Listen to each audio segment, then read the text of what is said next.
నందమూరి బాలకృష్ణ. ఈ పండుగకు ఈ పేరు బాగా వినిపిస్తోంది.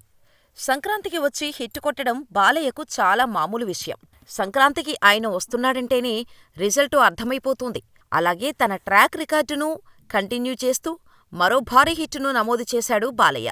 అందులోనూ అఖండ, వీరసింహారెడ్డి, భగవంత్ కేసరి సినిమాలతో వరుస హిట్లు కొట్టిన బాలయ్య ఆ హిట్ స్ట్రీక్ కంటిన్యూ చేస్తూ ఆ లిస్టులో మరో హిట్టును వేశాడు.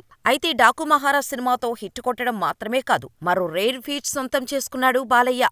సీనియర్ హీరోలలో వరుసగా 4వసారి యుఎస్ బాక్సాఫీస్ వద్ద $1 మిలియన్ కలెక్ట్ చేసిన ఏకైక హీరోగా నిలిచాడు బాలయ్య.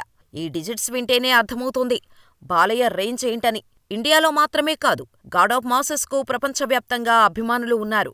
అయితే భారీ అంచనాల మధ్య రిలీజైన డాకు మహారాజ్ ఆ అంచనాలను మించి భారీ హిట్ అయ్యే దిశగా దూసుకుపోతోంది. బాలయ్య తనపైన పెట్టుకున్న నమ్మకాన్ని నిలబెట్టుకున్నాడు బాబీ. మరోపక్క సినిమాకు అద్భుతమైన మ్యూజిక్ అందించి సినిమాకు ప్రాణం పోశాడు తమన్. మామూలుగానే బాలయ్య సినిమా అంటే తమన్ మ్యూజిక్ ఇరగదీస్తాడు. అయితే ఈసారి అంతకుమించి అన్నట్టు తన మ్యూజిక్తో ఫ్యాన్స్కు మతి పోగొట్టాడు తమన్. ఇక డాకు మహారాజ్ చూస్తే 64 ఏళ్లు పైబడిన బాలయ్యలో ఆ ఎనర్జీ మాత్రం తగ్గలేదు అని అర్థమవుతోంది.